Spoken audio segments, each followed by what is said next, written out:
kankan ẹ wo oríṣiríṣi ń ṣẹlẹ̀ nílùú ẹ wo fídíò tó wà lẹ́gbẹ̀ẹ́ mi máa fẹ́ fún ibi ẹni ẹ ó jáde sóríṣiríṣi ọ̀rọ̀ òtúpẹ́ pé ọ̀rọ̀ àṣírí sóríṣiríṣi nǹkan fídíò ẹ wo oríṣiríṣi nǹkan àpáta ẹ wo ẹ ká farabalẹ̀ ká gbọ́ fídíò náà ṣùgbọ́n ká tó gbọ́ fídíò yìí ẹ wo oríṣiríṣi fídíò náà sì wà lẹ́dọ̀ sí máa pè fún yín nípa ẹ̀ wáyé kí ìgbà ọkọ yẹn dá wọn lóògùn ní láì kọ́pẹ̀lẹ́ ẹ subscribe ẹ ṣe àwọn fídíò àpẹẹrẹ lọ́dọ̀ wọn. ẹ wí pé ọ̀rọ̀ olúalọ́ tó ń lọ lọ́wọ́ pé òótọ́ ọbẹ̀ náà fẹ́ ó bà nínú jẹ́ lọ́pọ̀lọpọ̀ pé ẹ̀yin tí ẹ support ń tà ń ṣe using the power of social media wípé gbogbo àwọn ọ̀wà àbàjẹ́ tó ti wà láwùjọ tipẹ́ tó jẹ́ pé torí pé kò sí social media kò jẹ́ ká lè mọ gbọ́ wọn ṣùgbọ́n nígbà tí social media ti wà ń sìn àwa kan yàn láàyò wípé instead ta fi máa post ìhòòhò àwọn ìyá wa ìhòòhò àwọn àǹtí wa ká mọ post tó máa ba àwọn ọmọ wa láyé jẹ́ àwa wò wípé tọ̀ ẹ jẹ́ ká wàá lò ní ọ̀nà tó tọ́ àti tó yẹ wípé ká mọ̀ fi jà fún ẹ̀tọ́ aráàlú àti gbogbo àwọn tí alágbára láwùjọ tàbí tán rò pé àwọn lágbára tí wọ́n fi ọwọ́ ọlá gbá lójú láì gba kọ́bọ̀ lọ́wọ́ ẹnikẹ́ni. Ó ṣe ni láàánú wípé a sì lè rírú ẹ̀yin kọ̀ọ̀kan tí ẹ máa dọ́gbọ́n wá fi òkú ọ̀rọ̀ wé àlàyé ọ̀rọ̀ lẹ́nu wa ẹni tí ò sọ̀pọ́tì náà ẹni tí mo rí lórí péjì tí wọ́n ti ń tako ń tà ń ṣe lórí ọ̀rọ̀ olúalọ́ tẹ́ni yìí ò dẹ̀ mọ̀ pé mo mọ̀ irú àwọn báyìí ò mọ̀ pé mò ń rí àwọn lórí social media wọ́n á wọ́n á send message sí mi Awikoko ẹ kú iṣẹ́ takuntakun iṣẹ́ lálẹ́ ṣe o ẹjọ́ ibo ni ẹ bá ọ̀rọ̀ olúalọ́ àti ìyàbọ̀ ìdènà torí pé kò yẹ kẹ́ ẹ fọwọ́ yẹpẹrẹ mọ́ ẹjọ́ ibo lẹ bá ṣẹ́ dènà ṣe rí gbogbo orú ẹ̀yìn báyìí káàtì ẹ̀ sọ wípé tó bá di ọ̀la wípé Awikoko jáwọ́ lórí ọ̀rọ̀ yìí torí wípé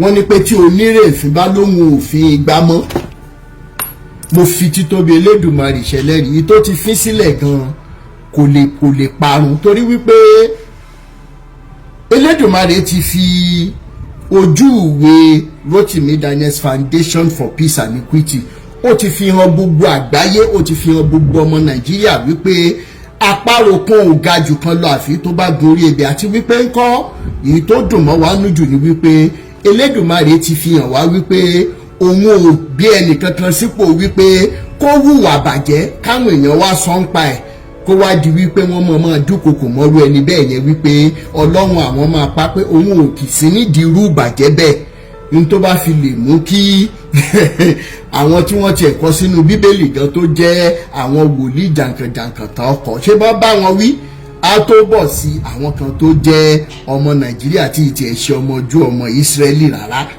tí wàá di wípé wọn ò ní lè bá wọn wí nítorí ìdí èyí ńkọ́ kó jẹ́ yẹn láti ẹ̀ ti kọ́kọ́ achieve tó ti hàn sí gbogbo ayé wípé àṣerọ́lẹ̀ yín bàbá yìí ń pa látijọ́ ẹ̀ wípé téèyàn bá sọ̀rọ̀ ìwà burúkú àti àwọn tí error teachings yín àwọn useless teachings yín láàárọ̀ tó bá fi máa dalẹ̀ wọ́n á gbèrú ẹni bẹ́ẹ̀ sìn ni ṣe bí n tẹ́ ẹ̀ sọ látọ̀dún ènìyàn ṣùgbọ́n Awikoko ti fi hàn wípé irọ́ tó tó láyé yóò sí gbogbo ẹ̀yin amọ̀kùnṣèkà yìí tẹ́ wá ń wá lẹ́yìn tẹ́ máa ń fẹ́ fi òkú ọ̀rọ̀ gba àlàyé lẹ́nu wa ó kù ní ọkọ̀ náà gbogbo irú ìnira tó ṣeé ṣe kí ìyàbọ̀ wà báyìí kírú ẹ̀ mọ̀ ṣẹlẹ̀ sí yín kó mọ̀ ṣẹlẹ̀ sí ìdílé yín kó mọ̀ ṣẹlẹ̀ sọ́mọ tó bá jáde lára yín.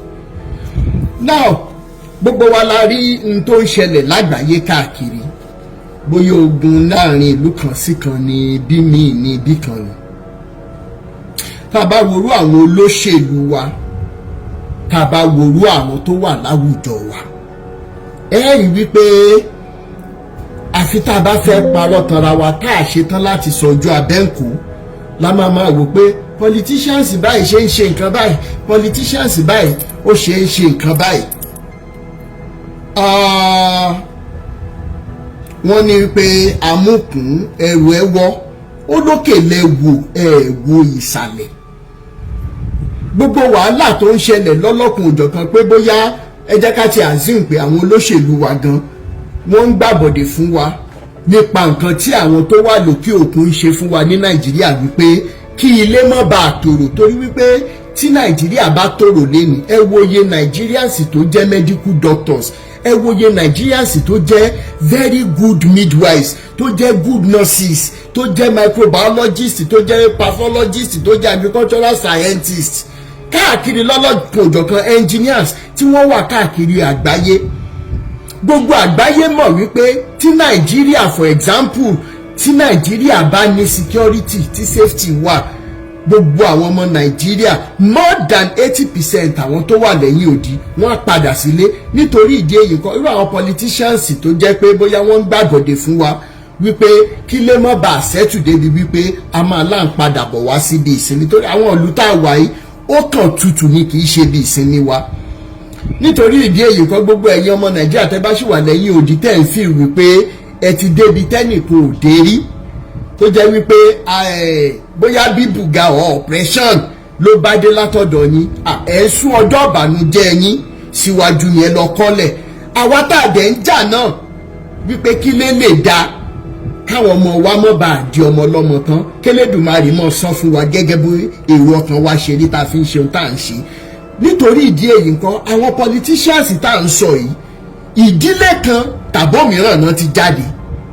Kí ni bàbá àtìyá tó bírú àwọn politicians báyìí ọ̀nà wo náà gbà tọ́ wọn tó fi di wípé wọ́n wá di olóṣèlú tán, ó wá di wípé ara ọ̀rọ̀ ọkùn ara ọ̀rọ̀ adìẹ. Irú ẹ̀kọ́ wo ni àwọn òbí yìí kọ́ irú àwọn politicians báyìí tó fi wá di wípé gbogbo ẹ̀ di iṣu atayanyan báyìí? Mo share àwọn fídíòsì irú Daddy Bọ́lá Ìgè àti irú àwọn bíi Bàbá Jákàndé àti oríṣiríṣi àwọn èèyàn láwùjọ tó ti ṣe tá a dẹ̀ rí àpẹẹrẹ. Ṣé bílẹ̀ kan náà ti jáde, ó ti wá bàjẹ́ débi wípé tí olóṣèlú bá ṣe tó ń gba bílíọ̀nsì ní allocations, tí olóṣèlú yẹn bá wá ṣe borehole water bóyá 1 million 2 million ládùúgbò, ó ti wá di wípé àwọn ọmọ Nàìjíríà gbọ́dọ̀ mọ nǹkan sára sí i. Ìjọ́ wo lẹ lọ gba owó lẹ́nu ATM rí kẹ́ mọ nǹkan sára sí ATM wípé ó fún yín ní owó yín? Kò yẹ kó rí bẹ́ẹ̀. Nítorí ìdí èyí ńkọ́ tá a bá wò lọ tá a wò bọ̀ nípa irú ẹ̀gbọ́n mi kan tó ń jẹ́ Gòkè Bájọwà. Mo ti sọ̀rọ̀ nípa brọ́dà mi yìí rí, ẹni tó jẹ́ àbúrò Gòkè Bájọwà tó ń jẹ́ Tóyìn Bájọwà, ọ̀rẹ́ mi dáadáa ni. Ó wà lára àwọn kan tá a ní láyé ìgbà tá a wà ní UI tá a lè sọ wípé ọjọ́ ọ̀la tó dára wà fún orílẹ̀-èdè Nàìjíríà tá a bá rírú àwọn Tóyìn Bájọwà yìí. Ìdí ẹ̀ ni wípé ó wà lára àwọn obìnrin tá a lè tọ́ka sí, torí gbogbo ìgbà táwa wọ UI ìwọ̀kuwọ̀ wọ̀ ó pọ̀ gan. Mo ti wà ní 300 level or 200 or 300 level kí wọ́n tó stop ẹ̀ wípé anybody tó bá ti wọṣọ rádaràda wá sí school area ẹ ní ẹ̀tọ́ láti yá mọ́ wọn lára. Wọ́n dẹ̀ ṣùgbọ́n kó tó di gbogbo ìgbà tí wọ́n gbé òfin sílẹ̀, Tóyìn Bájọwà jẹ́ kan lára àwọn tá a lè sọ pé ọmọ yìí ti léèrè jáde. Wọ́n kọ́ ó dẹ̀ gbẹ̀kọ́. Nítorí ìdí èyí ńkọ́ nígbà tí brother Gòkè Bájọwà ṣe téèpù ìwọ kọ́ ló dá mi tó jáde lọ́dún náà lọ́hùn, ọ̀pọ̀ nù yín ló máa rántí. Mo wà lára àwọn tó ṣe agbátẹrù à ń ta téèpù yìí tí mo bá Tóyìn Bájọwà tà. Kò yé yín? Nítorí ìdí èyí kan àwọn comment Gòkè Bájọwà lórí post mi pé Rótìmí lórí ọ̀rọ̀ tó ń lọ lọ́wọ́ yìí instead tó fi ń sọ wípé religion ṣe tákù ìjọba. Mo wá béèrè lẹ́nìí àwọn ìjọba wa, àwọn tó ń ṣèjọba látòrí the list bóyá sister local government, deputy local government ni o, dórí senator ni o, dórí house of assembly ni o, dórí governor ni o, dórí presidency ni. Ẹ jọ̀ọ́ torí Ọlọ́run, gẹ́gẹ́ bá a ti ṣe mọ̀ wípé kò sẹ́ni tó jábọ́ látọ̀run, gẹ́gẹ́ bá a ṣe mọ̀ pé Nàìjíríà jẹ́ orílẹ̀-èdè tó jẹ́ wípé aláìkí ẹ̀sìn gan. kò dẹ̀ sí ẹnì kankan tó máa wà nírú ìjọba bóyá péréte ló máa ní pé òun ò ṣe ẹ̀sìn kankan pé òun ò tiẹ̀ gbàpọ̀ lọ́hùn wà ṣùgbọ́n more than 90% àwọn tó wà níjọba tí wọn bá jẹ́ onígbàgbọ́ tá à ń rí wọn ní chọ́ọ̀chì káàmpù káàkiri wọ́n máa wà ní mọ́ṣáláṣí kan tàbí òmíràn tí ó bá jẹ́jẹ́ bẹ́ẹ̀ à ń rí wọn lọ́dọ̀ àwọn oníṣẹ̀ṣe torí wípé kì í ṣohun ìtìjú mọ́ wípé èèyàn ń ṣèṣẹ̀ṣe ìgbà tí Christianity àti Islam dé ni wọ́n bu ẹnu àtẹ́ lu ìṣẹ̀ṣe táwọn náà dẹ̀ korí wọlé tó bá jẹ́ torí bíbẹnu àtẹ́ lu ìṣẹ̀ṣe yìí ló ń fìyà jẹ wá lórílẹ̀‐èdè Nàìjíríà lẹ́nu débi wípé àwọn gan wà rò pé ó dáa ọmọ tó ní bàbá òun ò là ìyá òun òwú ẹnu ẹ̀ lòun náà wà yẹn tó bá wá jẹ́ pé òun ló ń fìyà jẹ wá lẹ́nìí ṣé ó tó bẹ́ẹ̀ àbí kò tó bẹ́ẹ̀ ṣá ṣùgbọ́n adúpẹ́ lẹ́nìí wípé àwọn náà ti ń lè sọ̀rọ̀ síta ń sìn ṣùgbọ́n ó kù níbọn rò àwọn politicians tá à ń sọ yìí àwọn náà ń lọ sílé àwọn tó ń dáfá ìbéèrè mi lálákọ̀ọ́kọ́ ni wípé kí ni ìwàásù tí oríṣiríṣi pásítọ̀ tàbí olùdásílẹ̀ ìjọ ìwàásù wo lẹ̀ ń wà tí olóṣèlú bẹ́ẹ̀ bá jókòó sáwùjọ yín irú ìwàásù wo ni ẹ̀yin àfáà káàkiri irú ìwàásù wo lẹ̀ ń sọ fáwọn olóṣèlú wa irú ọ̀pẹ̀lẹ̀ fáwọn lẹ̀ ń jà mọ́lẹ̀ irú odù fáwọn lẹ̀ ń kọ sétí gbogbo àwọn olóṣèlú wa mò ń béèrè lẹ́ni ni nítorí ìdí èyí ń kọ́ tí ò bá jẹ́ wípé láti inú ẹbí wa ni àwọn olóṣèlú wa ti ń jáde tàbí gbogbo àwọn tó di ipò mú káàkiri á jẹ́ wípé láti ìjọ kan nínú kìrìsìtẹ́nì tàbí agbó kan nínú mùsùlùmí tàbí nínú ilé kan tí wọ́n ti ń ṣe ìṣẹ̀ṣe nítorí ìdí èyí ń kọ́ wọ́n ní pé ká tibi pẹlẹbẹ mú ọ̀lẹ̀ jẹ la ṣe fẹ́ sọ̀rọ̀ family matters lénìí ẹ jẹ́ kí n sọ ohun tó ṣẹlẹ̀ ní bí ọ̀sẹ̀ mélòó kan sẹ́yìn ká gbé wa wọlé ká wá sọ̀rọ̀ torí mi nìkan kọ́ ni máa sọ̀rọ̀ as a matter of fact ó likely kò jẹ́ pé mi ní sọ̀rọ̀ jù lénìí ẹ jẹ́ kí n gbé wa wọlé family matters ní ètò tá a fẹ́ dáwọ́lé lónìí ká wo ọ̀nà tá a lè gbà fi ranra wa lọ́wọ́ is there anything left to save can we still help our children can we help the societies at large ẹ jẹ́ bá mi mute tí n bá ti ń gbé yín wọlé ètò tèmi lágbára ó ká mọ̀mọ́ dáadáa ẹ má bá mi mute bí n bá ṣe ń gbé yín wọlé ẹ jọ̀ọ́ ẹ má bínú ẹ bá mi mute ẹ bá mi mute ẹ jọ̀ọ́ ẹ bá mi mute lókè yẹn ẹ jọ̀ọ́ ẹ má bínú ẹ bá mi mute tí n bá ṣe ń gbé yín wọlé now ẹ jẹ́ kí n gbé ní sọ̀kalẹ̀.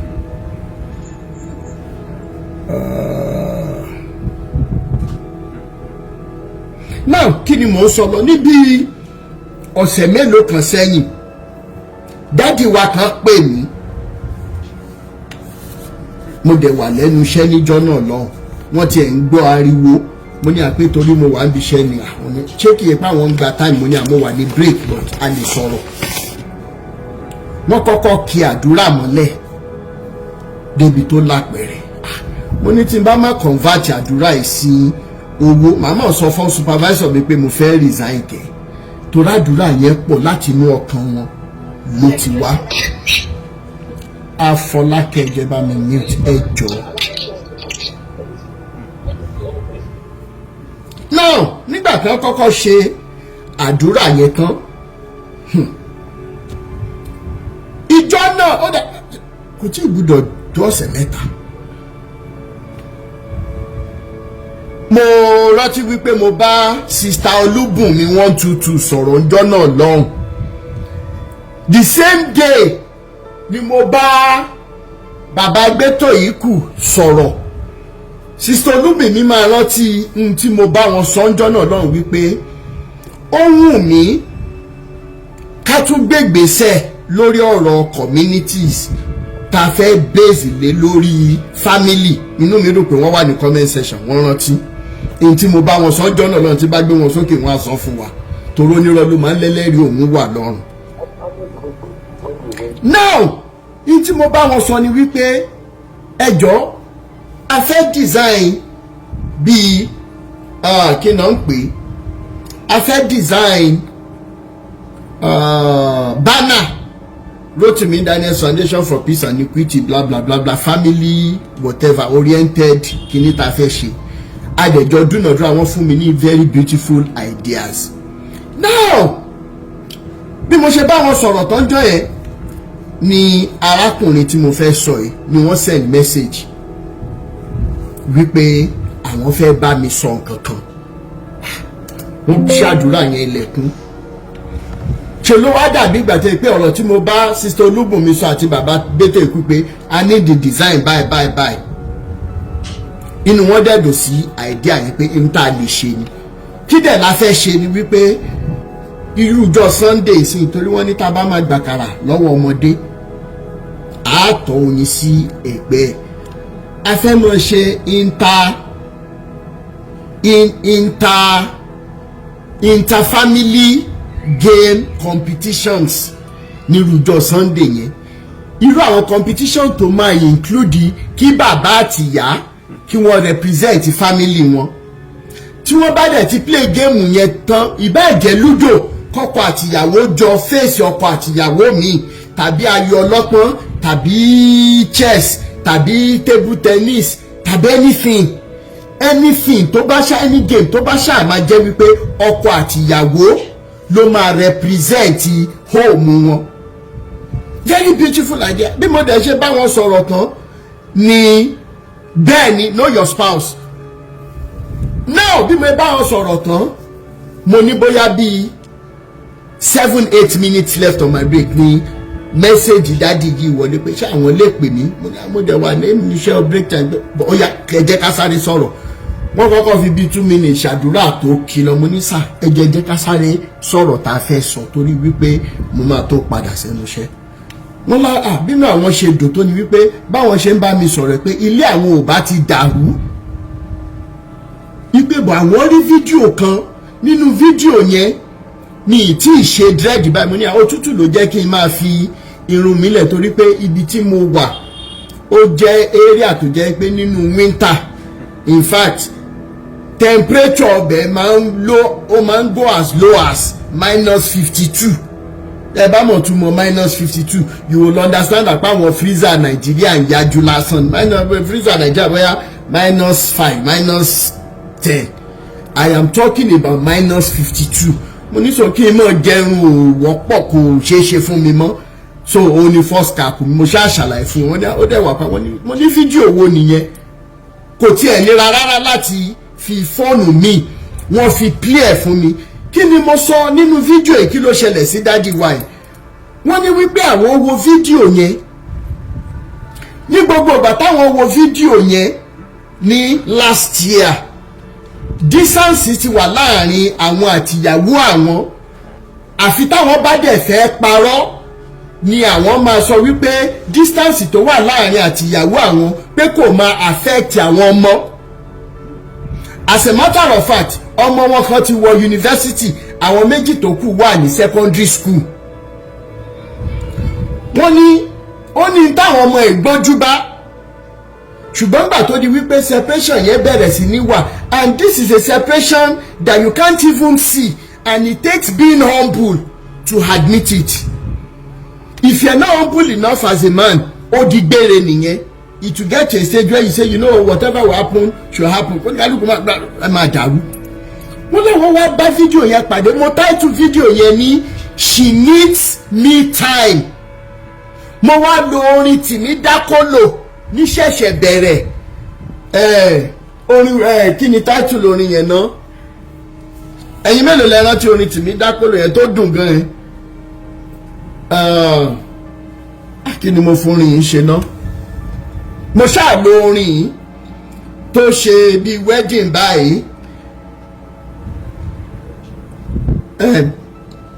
ìyàwó mi olólùfẹ́ mi ọ̀rọ̀ mi alárùn mi I will love you forever ṣé ẹ̀tẹ́ láti orin yẹn kí dẹ̀ ni bàbá ìsọ wọ́n nígbà táwọn rí fídíò yẹn àwọn kọ́kọ́ sọ wípé ó ní láti jẹ́ wípé òrìṣà kan ni bọ̀bọ̀ Rótìmí mo ní kí lẹ rí sà wọ́n ní wípé truly àwọn ní fídíò yẹn bá wí.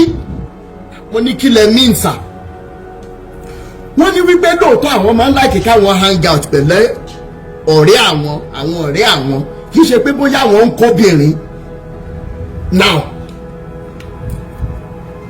àwọn máa wá lọ ẹ̀ bá ti ṣetán bí iṣẹ́ ní 4 ó di bóyá bíi 9-10 káwọn tó wọlé. Ìdàmí ìgbà ìkanra làwọn tún máa bá wọlé. In all fairness, this was a man ṣe pé ká ní pé kí pé wọ́n fẹ́ sọ̀rọ̀ síta ni àwọn gangan ló yẹ kí n gbé wá kí n wá sọ. Mo dẹ̀ gbà tí mo lè kàn rọ sọ bíi story fan wọ́n ní kí n ṣe pé ó máa help families mi. Mo ní mo ti gbọ́. Wọ́n ní nínú fídíò yẹn mò ń sọ wípé kì í ṣe gbogbo ọkùnrin tó ń wọlé late night ló ń kóbìnrin, ṣùgbọ́n lómi kàn fẹ́ níta ìyẹn ó ti wá di routine.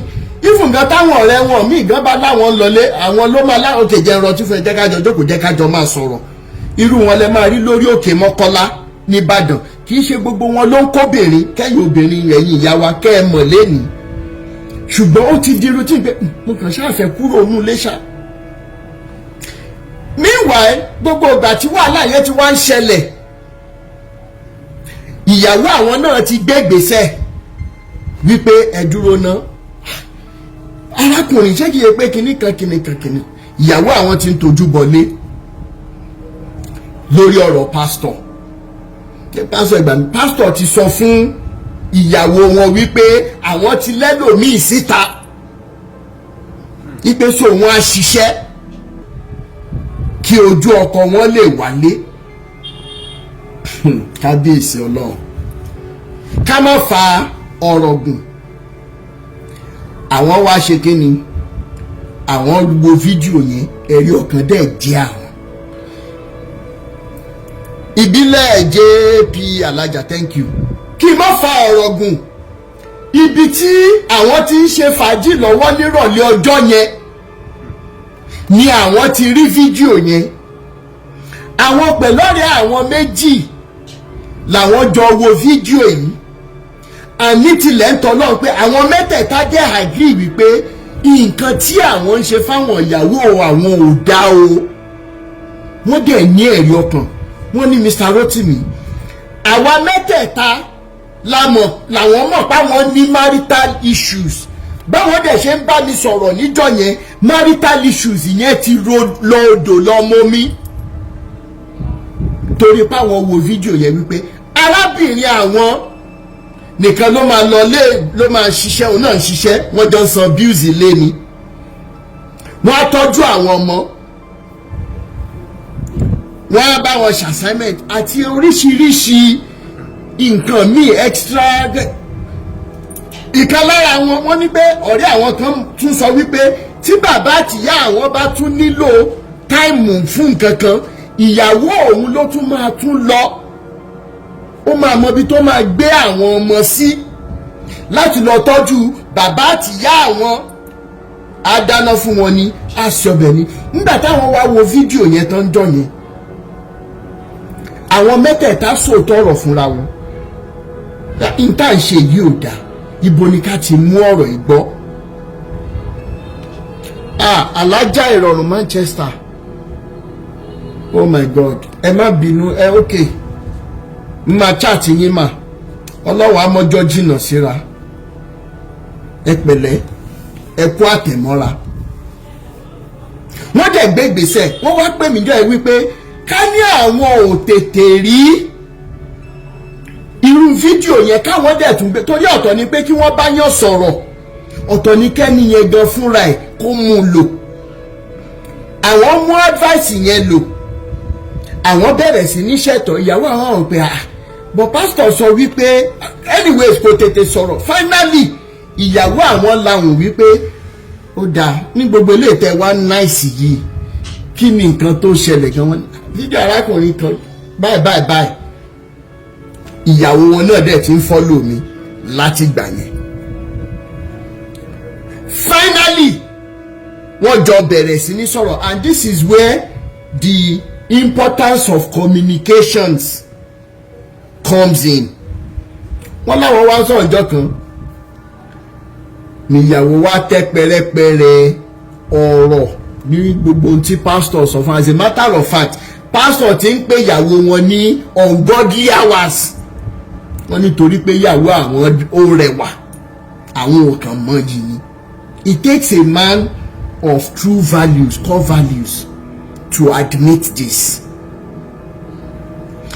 Àwọn wá ṣe bí ọgbọ́n ó yá tó bá tún ti pè é gbé kó carbon tó truly before 5 days after pastor bá pè ìyàwó àwọn ní bóyá bíi past 10 sí 11 láàrin 10 alẹ́ sí 11 alẹ́. Ẹ pẹ̀lẹ́ ẹ máa ṣe sùúrù náà ní tí ọ̀rọ̀ yìí àfihànjú. Gbogbo ohun tí mo dẹ̀ la máa ṣe náà kẹjẹ́ ká tètè ṣe. Pastor ti wá ń pètèpèrò láti bẹ̀rẹ̀ sí ní bá ìyàwó wọn sùn. Àwọn wá rò pé táwọn bá tiẹ̀ lọ bá pastor ẹ̀gàn fàlà pé ìyàwó tó ní mo fẹ́ síta yẹn o gbúdọ̀ mú jáde. Ọlọ́run ẹ̀ tó sọ fún ẹ yẹn wàá wọ́ Ọlọ́run ẹ̀ yẹn wá jọ máa lọ sí police station. Àwọn tó wá rò wípé ẹ dúró náà bógiri gan ò bá lanu aláǹgbá ò lè wọ bẹ́ẹ̀. Èmi ni kí n ṣe ìyàwó mi dáadáa, èmi ni kí n tọ́jú ilé mi. Wọ́n wá ní láti gbà yẹn báwọn fẹ́ lọ ṣe fàájì lásán. One of the things tí wọ́n láwọn kọ́kọ́ ṣe, advice tí mo give nínú fídíò ẹ fẹ́ yín tẹ́ ẹ̀ bá rí fídíò yẹn ó sì wà lórí profile mi. She needs me time as well. Wọ́n láwọn kọ́kọ́ gba hòtẹ́ẹ̀lì ọjọ́ méjì. Ìwọ ọ̀yá lámọrin jọ̀ọ́ nítorí Ọlọ́run tíkẹ́ẹ̀tì hòtẹ́ẹ̀lì yìí rè nítòsí. Jọ̀ọ́ nítorí Ọlọ́run lọ sinmi. Jẹ́ kémi àtàwọn ọmọ yìí jẹ́ ká jọ bára wa fà á. Ó strange sáwọn ọmọ náà pé ntí dáàdì ti ṣe tipẹ́ ṣùgbọ́n náà ń bá wọn ṣe àwọn lọ́rí padà. Ìyàwó àwọn dẹ̀ lọ after ọjọ́ méjì, after 2 nights tíyàwó lò ní hòtẹ́ẹ̀lì. Mr. Rotimi, I started singing the best of my wife that I have never seen. Àwọn àtàwọn ọ̀rẹ́ àwọn táwọn dẹ̀jọ́ máa ń hàn gìdá nígbà tí èpè bóyá obìnrin làwọn ń kó náà tẹ́lẹ̀ ṣebí káwọn tọ̀jọ́ débi wípé láàrin fámílì mẹ́tẹ̀ẹ̀ta gan wọ́n ní IITA wọ́n máa ń gba orí fíìmù wọ́n lè jọ ṣe picnic, which is a very beautiful thing. We are talking about family matters today. Nígbà tí mo gbọ́ ilé mo pé kò sí bá a ṣe lè sọ lọ sọ́bọ̀ tó jẹ́ wípé a ní padà sórí ọ̀rọ̀ families yìí. Even if at the end of the day bóyá ọ̀rọ̀ tí mi mọ̀ bóyá kí n lo voice note ìyá mi kan mi mọ̀ bóyá kí n lò ó máa bá wọn sọ̀rọ̀ ń sìn tí n bá ṣe ń gbé wa wọlé. Lẹ́ẹ̀kan sí alájà ìrọ̀rùn Manchester ẹkú àtẹ̀mọ́ra ẹkú ara fẹ́ra kù Elédùmarè àmọ́jọ́ jìnnà síra kò ní ṣe ní àkúfà. Ẹ pẹ̀lẹ́. Family matters. Ibo ni ká ti bẹ̀rẹ̀? Ibo ni ọ̀rọ̀ family wa dé? Torí tí hope bá máa wà lọ́jọ́ ọ̀la ẹ jẹ́ ká kọ́kọ́ gbà wípé àwa tá a wà ní generation àwa òbí ní generation yìí a níṣẹ́ láti ṣe o. Ìyẹn tá a bá tètè realize ẹ̀ torí wọ́n ní wípé òkèèrè báyìí ni olójú jíjìn ló ti ń mú ẹkún sùn. Ẹ jẹ́ mọ́ gbé wa wọlé ní kọ̀ọ̀kan.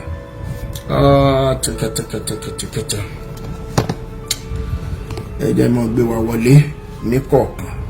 Ẹ jọ̀ọ́ gbogbo ẹ̀yin tí Elédùmarè fún ní ọgbọ́n ìmọ̀ àti òye lórí ọ̀rọ̀ marriage, bóyá marriage ti dàrú tẹ́lẹ̀ ní o ọ̀nà tẹ́ gbé gbà kí ni impact ẹ̀ lórí àwọn ọmọ torí pé gbogbo ẹ̀yin ọlọ́pàá tẹ́ wà ń bẹ̀ ní àwùjọ. Ẹnìkan ń gbọ́ fídíò wa lọ́wọ́. Ẹ jọ̀ọ́ ẹ jẹ́ ká jọ ṣe, èmi nìkan ò lè dá ṣe. Pàápàá jùlọ ẹ̀yin tẹ́ ẹ ti marry tàbí tẹ́ ẹ ti marry rí, kí ló ṣẹlẹ̀, ipa wo lẹ kó, kí ni tó ṣẹlẹ̀, ọ̀nà wo ni ẹ̀yin tó dẹ̀ pé bóyá ẹ marry rí ẹ jà ẹ dẹ̀ tún wá parí ìjà yẹn, ọ̀nà wo lẹ gbà fi parí ẹ̀ ẹ jẹ́ kí a gbọ́ lẹ́nu wa lẹ́nu kí ni ipa tí n tó bá ṣẹlẹ̀ nínú márèjì ní lórí àwọn ọmọ wa lórí àwọn ọmọ wa. Sister mi Ebony ẹ jẹ́ kí n kọ́kọ́ gbé yín wọlé. Family Matters lẹ́tọ̀ ètò ní Family Matters ẹ ṣe ẹ kalẹ̀ mà. Yes ma. Yes ma. ẹ wò adúpẹ́ jà.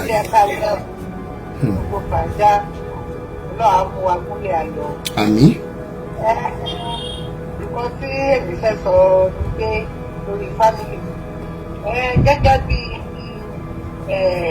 ọmọdé ti tèmi nínú family number one a gbọ́dọ̀ jẹ́ kí ìfẹ́ wà because ìfẹ́ ló máa jẹ́ kí àwọn ọmọ máa mọ bá a ṣe tó ìfẹ́ ló máa mọ bí àwọn ọmọ wa mọ́ ṣe máa mọ̀ báwo náà ṣe máa hùwà like n sin nígbà tí bàbá àti ìyá tí wọn ò bá kí n fẹ́ ríra wọn first thing àwọn family mi wà tó jẹ́ wípé ẹ lè rí wọn kí bàbá àti ìyá kan jìjọ jẹun papọ̀ bẹ́ẹ̀ ó rí bẹ́ẹ̀ most family àwọn family kan wà tó jẹ́ wípé kò sí bọ́n ṣe máa ṣe tí ọkọ ò bá dé like mi ò tọkọ mi ò bá sí around màá mọ̀ pé kò sí around but tó bá jáde kò sí condition tó máa mú mi pé mo fẹ́ jẹun kó tó dé bóyá ibi yẹn pa mí o bóyá kò pa mí o mo mọ̀ ní sùúrù mo fi dé kí n tó lè jẹun nígbà irú àwọn nǹkan bẹ́ẹ̀ ni àwọn ọmọ wò ó ṣe wípé bóyá wọ́n kéré tí misunderstanding díẹ̀ bá wáyé àwọn ọmọ yẹn tó bá ti rí pé bóyá like this nǹkan tó bá mú mi tí bá ti jẹun wọ́n máa béèrè pé what happen wọ́n máa béèrè lọ́wọ́ mi so ẹ mọ̀ pé irú nǹkan bẹ́ẹ̀ yẹn ó ti ń hàn sáwọn ọmọ yẹn pé nǹkan kan ṣẹlẹ̀ láàrin bàbá àti ìyá meanwhile kò yẹ kó dẹ̀ máa rí bẹ́ẹ̀ because ẹsẹ̀ tá a bá ń gbé òun làwọn ọmọ yẹn náà step yẹn náà máa gbé follow òun náà máa follow àwọn náà máa wò wípé nǹkan táwọn pẹ́rẹ́ǹtì àwọn ń ṣe yìí ó right torí táwọn náà tó bá dé irú position bẹ́ẹ̀ òun ni irú step bẹ́ẹ̀ yẹn làwọn náà for example kankan ṣẹlẹ̀ lọ́jọ́ kan mo ṣe chicken tó ọkọ mi débẹ̀ níwà ìgbẹ́mi ṣe ẹgbẹ́ ẹ̀ tán nígbà mo wá parọ́ torí mo mọ̀ wípé ó máa ń láìkí pé tó bá ti wà náà ẹ fún mi ní mo mọ̀ fún ní gígáàdì yẹn tó wà nínú ẹ̀jẹ̀ tó wá béèrè lọ́wọ́ mi pé gígáàdì yẹn dà mo wá ń jókòó wá ní èmi ti jẹ́ o ló wá ní kí ni rísì tí mo ṣe máa jẹ́ kí ni rísì òun ni olórí ilé kò ní òní ráyè láti jẹ́ tó àwọn ọmọ yẹn wá rẹ́rìn wípé wọ́n ti mọ̀ pé mi ò jẹ́ wọ́n sọ fún pé ókè ó yá omi ò jẹ́ o ló wá ní òun ti rí wípé mi àwọn ọmọ wa rẹ́rìn wọ́n àwọn ọmọ yẹn náà mọ̀ pé mi ò já wọn sọ pé dáàdì don't worry kíníkan mo wá ń wò wọ́n later wá gbà wá lọ sí àwọn ọmọ yẹn pé if you are married ask your wife that where is the gizzard don't allow your wife to eat the gizzard àwọn ọmọ yẹn wá ní ṣàmọ̀ everybody ṣàṣeré everybody rẹ́rìn inú everybody dùn ṣàmọ̀ pé irú nǹkan bẹ́ẹ̀ yẹn ó ń ṣòwò pé ìfẹ́ wà àti pé kí àwọn ọmọ yẹn náà báwọn kan bá wà ní àyè ara wọn àwọn náà máa mọ̀ pé at least ní dájú àwọn àti mọ́mí àwọn bó ṣe é ṣe and the same thing ní environment téèyàn bá ń gbé tí àdúgbò téèyàn bá ń gbé èèyàn gbọ́dọ̀ fìfẹ́ hàn so ní inú community gan àbí ní estate yẹn wọ́n máa mọ̀ wípé at least ara wọn kan nínú estate táwọn àgbẹ̀ tó jẹ́ pé wọn ò lè rẹ́fà wọn ò lè fi nǹkan tó kéré jù nínú nǹkan wọn kọ́ńkọ́ fi sílẹ̀ fún estate pé ẹgbà mo fi kíní mo fi sílẹ̀ and àdẹ̀rẹ̀ àwọn kan tó dẹ̀ jẹ́ wípé ṣé àpò pé irú nǹkan yẹn torí kò mọ wọn lára láti ilé torí pé kò mọ wọn lára láti ilé kò sí nǹkan téèyàn lè ṣe sí kò sí nǹkan téèyàn lè ṣe sí torí kò mọ wọn lára láti ilé they cannot give out àdẹ̀rẹ̀ àwọn kan tó dẹ̀ jẹ́ wípé kò sí kí nǹkan yẹn kéré jù báyìí wọ́n máa wò wípé òkè ẹ jẹ́ ká fún community ẹ jẹ́ ká fún estate ẹ jẹ́ ká fún aládùúgbò ẹ jẹ́ ká torí kí ni nítorí pé ìfẹ́ yẹn wà ní. so irú nǹkan bẹ́ẹ̀ yẹn inú ilé ló fi máa ń bẹ̀rẹ̀ àwọn ọmọ tá a dẹ̀ bí láyé yìí ní nǹkan tá a bá ṣe òun ni wọ́n máa kó ṣe pé ó di ìgbà kan bá dé school nǹkan tó tá a bá ṣe inú ilé ní nǹkan yẹn like irú ọmọ mi sì tó bá kó provision tó bá kó snacks lọ sí school ọmọ mi máa fún wọn tán ní class nítorí wípé nǹkan téèyàn ti fi kọ́ wọn nílé ni. So ká jẹ́ kí àwọn òbí number one yẹn ká jẹ́ kí ìfẹ́ wà. Tí ìfẹ́ bá ti wà tá ti ń ṣe wípé òkè o at times weekend àwọn ọkọ mi àtàwọn ọmọ family mi a máa jáde, a lè lọ pool, a lè play ludo, a lè ṣeré lọ ṣẹ́tìmọ̀. Tá a bá lọ láàrin oṣù kan àwọn ọmọ yẹn máa béèrè ni pé what happened? When are we going out? Nítorí pé nǹkan tí èèyàn ti jẹ́ kó mọ́ wọn lára ni. That is to say táwọn ọmọ yẹn náà bá dàgbà tán bá dá àyè wọn, nǹkan yẹn náà máa continue láti máa ṣe. Ibi tán bá dẹ̀ ti ń ṣiṣẹ́, nǹkan yẹn náà máa continue láti máa ṣe. Ọlọ́run á ran gbogbo family lọ́wọ́. Ọlọ́run á jẹ́ ká ṣàṣeyọrí. Ṣé ẹ ti gbọ́ nǹkan tí ìyáàfin wa sọ. Ẹ má gbàgbé mo sọ nǹkan kan pé tí ògiri fámílì ò bá lanu ní ọ̀pọ̀ gbà aláǹgbá negative impact of religion kò lè wọ fámílì wa. Ẹ jẹ́ kí n gbé ẹ ṣe sister Ebony, mo really appreciate you fún wonderful contribution yìí. Ìfẹ́ ó ṣe pàtàkì nínú ẹbí. Ọ̀nà tí a ṣe ń gbà fi ìfẹ́ hàn mo mọ̀ pé ó yàtọ̀ gedegbe. Bí ẹni báyìí ṣe mọ̀ pé òun ṣe lè fi ìfẹ́ hàn ó yàtọ̀ sí bí èmi ṣe lè feel pé mo lè fìfẹ́ hàn. Ṣùgbọ́n ju gbogbo ẹ̀ lọ ká fi ìfẹ́ hàn síra wa. Brother Dan ṣe wà ń bẹ̀ sà. Ẹ káalẹ́ sà. Ẹ káalẹ́ bàbá mi. Ẹ̀dẹ̀kún ètò. Yes sir. Ṣe rí family ó wà very very important and essential because ní family ọ̀dọ́ mi pọ́psí mi àti mọ́msí mi ò ever rí wọn rí kán ní misunderstanding. Then ó wá díjọ́ kan mo wá pe pọ́psí mi pé ṣé ẹ kì í ṣera yín ni pé mi ò rí kẹ́ ní ìdíyàwó láàrin wọn wá nígbà pé àwọn máa ń ṣera àwọn ṣùgbọ́n àwọn máa ń yanjú ẹ̀ láàrin àwọn most especially tó bá ti kú àwọn á pe ìyá mi pé nǹkan tó mo ṣe báyìí ó dùn mí kọ́ ṣe bẹ́ẹ̀ mọ́ pé àwọn á dẹ̀ àwọn méjì máa apologize fúnra ara wọn.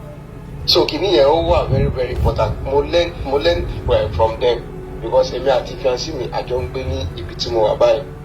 So òun náà ẹ mọ̀ obìnrin ò lè má ṣiṣẹ́ obìnrin. So gbogbo kìíní yẹn later èmi náà á pè máa bá a sọ pé nǹkan tó ṣe mọ́ ṣe bẹ́ẹ̀ o a lè máa ṣètò ẹ̀. Ṣẹ̀rí family ó wà very very important most especially tó bá ti fi foundation wọn lórí ìfẹ́ àti ìbáṣepọ̀ tó dán mọ́rán. So mo really gain from them. Then secondly ètò yìí àwọn kan wọ́n máa wá sí life mi wọ́n á tún lọ síbò wọ́n á lọ máa sọ nǹkan mi ṣe rí hypocrite everywhere so irú ẹ̀ ò lè má ṣẹlẹ̀. Bẹ́ẹ̀. So ẹ̀yin ní kẹ́ túbọ̀ gbára mọ́ nǹkan tẹ́ ẹ̀ ṣe. Bẹ́ẹ̀. Because Ọlọ́run ló fi rán kì í ṣe nìyí. Tó bá jẹ́ ènìyàn ẹ ti máa backslide but Ọlọ́run ló fi rán yín. Bẹ́ẹ̀. So ẹ kó ètò nǹkan tí ó láti sọ. Thank you so much. Tí a bá ti ṣẹra wa ìyá lágbájá n tó ṣe tó dùn mí rèé o. Ní ìmọ̀ pé mo ṣẹ̀yìn ó dẹ̀ mọ́ bínú. Bàbá lágbájá nǹkan tẹ́ ẹ ṣe tó dùn mí rèé. Lọ́pọ̀lọpọ̀ gbà ó máa ń dẹ́kun ọ̀nà tí àwọn nǹkan kéékèèké tó lè gbàdí ńlá nínú ẹbí tá a di wípé mi ì tiẹ̀ fẹ́ gbọ́ nǹkan mọ́ mi ì fẹ́ ṣe nǹkan kan. Ẹ ṣé, thank you so much brother Dan, mo really appreciate you. Brother no sister Wúrà ṣe wà bẹ́ẹ̀ mo ń bọ̀ star lady sister Wúrà ẹ̀yin ló kàn. Wúrà ṣe wà bẹ́ẹ̀ Folówó ṣeléṣe wà bẹ́ẹ̀ brother mi. Ẹ mọ̀ kálẹ́ bàbá mi. Ẹ kú ètò ẹ kọjọ́ mẹ́ta sá. Ìjọ kan pẹ̀lú bàbá mi. Kò ní bàjẹ́ lágbára Ọlọ́run. Àṣẹ Èdùmàrè. Ó ti bẹ̀rẹ̀ Ọlọ́run á máa bá yín tẹ̀síwájú. Àṣẹ Èdùmàrè. Jésù wa kò nílẹ̀ wá. Àmín. Nípa fámìlì Ọlọ́run kò gbàdúrà gbogbo wa. Àmín. Tí ọ̀rọ̀ fámìlì tí ó bẹ̀rẹ̀ níbi relationship kọ́lọ̀ má jẹ́ kí ẹnì kọ̀ọ̀kan wá ṣìyàn tàbí ká ṣì